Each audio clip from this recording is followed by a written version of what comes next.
소련, 중국, 북한은 모두 공산주의 국가로 시작했지만 현재는 정치, 경제, 사회 전반에 걸쳐 많은 변화를 겪었습니다. 각 나라의 변화와 그 이유를 자세히 살펴보겠습니다. 소련 현재, 러시아. 소련은 1991년 해체되었고 그 후 러시아를 포함한 여러 독립 국가들이 탄생했습니다. 소련의 해체는 경제적, 정치적, 사회적 요인들이 복합적으로 작용한 결과였습니다. 정치 소련은 공산당의 일당 독재 체제였으나 해체 이후 러시아는 다당제 민주주의 체제로 전환되었습니다. 그러나 현재 러시아는 블라디미르 푸틴 대통령의 장기 집권으로 인해 민주주의가 약화되고 권위주의적 성향이 강해지고 있습니다. 이 경제 소련은 중앙계획 경제 체제를 운영했으나 해체 이후 시장 경제로 전환되었습니다. 초기에는 경제 혼란과 빈곤이 심각했으나 현재는 자원 부국으로서의 강점을 살려 경제 성장을 이루고 있습니다. 이 사회 소련 시절에는 국가가 모든 사회 서비스를 제공했으나 현재는 시장 경제 체제에 맞춰 사회 서비스가 변화하고 있습니다. 또한 소련 시절의 억압적인 사회 통제에서 벗어나 표현의 자유가 확대되었습니다.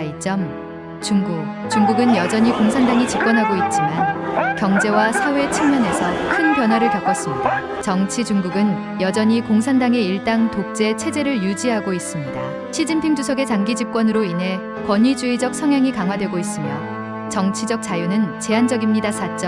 경제 중국은 1978년 덩샤오핑의 개혁 개방 정책 이후 시장 경제 요소를 도입하여 급격한 경제 성장을 이루었습니다. 현재는 세계 2위의 경제 대국으로 성장했으며 기술 혁신과 산업 발전에 주력하고 있습니다. 사회 경제 성장과 함께 중산층이 확대되고 생활 수준이 향상되었습니다. 그러나 경제 성장 둔화와 사회 불안이 증가하고 있으며 빈부격차와 환경 문제 등 다양한 사회적 문제가 대두되고 있습니다. 북한은 여전히 공산주의 체제를 유지하고 있지만 경제와 사회 측면에서 일부 변화가 나타나고 있습니다. 정치 김정은 위원장의 지도 아래 여전히 공산당의 일당 독재 체제를 유지하고 있습니다. 정치적 자유는 극히 제한적이며 강력한 통제와 억압이 지속되고 있습니다. 경제 북한은 여전히 중앙계획 경제 체제를 유지하고 있지만 시장 경제 요소가 일부 도입되었습니다. 장마당 시장이 활성화되면서 경제 활동이 다양해지고 있으며 일부 자본주의적 요소가 나타나고 있습니다. 사회 북한 사회는 여전히 강력한 통제하에 있지만 시장 경제의 도입으로 인해 생활 방식에 변화가 생기고 있습니다. 휴대폰 사용이 증가하고 일부 소비 문화가 확산되고 있습니다.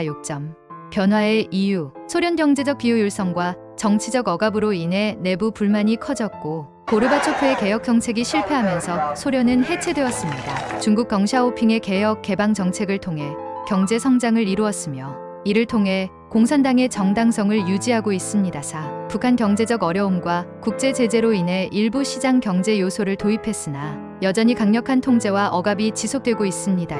이처럼 소련, 중국, 북한은 공산주의 국가로 시작했지만 각기 다른 경로를 통해 변화해왔습니다. 앞으로의 변화도 주목할 만합니다. 이 세 나라는 모두 공산주의라는 공통점으로 시작했지만 각자의 역사와 환경에 따라 너무나 다른 길을 걸어왔죠. 소련은 결국 해체되어 여러 독립 국가들이 탄생했고 중국은 개혁 개방으로 세계 경제의 중심지로 떠올랐으며 북한은 독특한 체제를 고수하며 일부 변화의 가능성을 보여주고 있습니다. 소련의 해체는 경제와 정치적 실패가 주요 원인이었고 중국의 변화는 실용적인 경제 정책 덕분이었으며 북한은 생존을 위한 조심스러운 변화 속에서 여전히 통제된 체제를 유지하고 있죠. 결국 이 세 나라의 변화에서 우리가 배울 수 있는 건 체제의 유연성과 현실에 대한 적응이 얼마나 중요한가 하는 점이에요. 공산주의라는 하나의 이름 아래 시작했더라도 각국은 자체적인 방식으로 길을 찾으며 서로 다른 모습으로 발전하고 있음을 알 수 있습니다. 결국 중국이 경제적으로 가장 빠르게 성장할 수 있었던 이유는 바로 현실에 맞게 변화를 수용했기 때문이에요. 특히 덩샤오핑의 개혁 개방 정책은 중국 경제를 완전히 새로운 궤도로 올려놓았죠. 공산주의 체제를 유지하면서도 시장 경제 요소를 과감히 도입한 것이 주요했어요. 반면 소련은 지나치게 경직근중한 계획 경제로 인해 경제적 어려움을 벗어나지 못했고 결국 체제 자체가 붕괴되는 결과를 맞았죠. 북한은 지금도 폐쇄적인 체제를 유지하며 제한적인 변화를 시도하고 있지만 국제 제재와 경제적 압박 속에서 아직 뚜렷한 돌파구를 찾지 못하고 있어요. 결국 변화의 속도와 방향은 유연성과 적응력이 큰 차이를 만들어낸 거예요. 중국은 현실의 필요에 맞춰 유연하게 변화를 수용했기 때문에 세계 경제의 중심지로 부상할 수 있었던 거죠. 이런 점에서 유연성과 실용성이 얼마나 중요한지를 다시금 느낄 수 있지 않나요?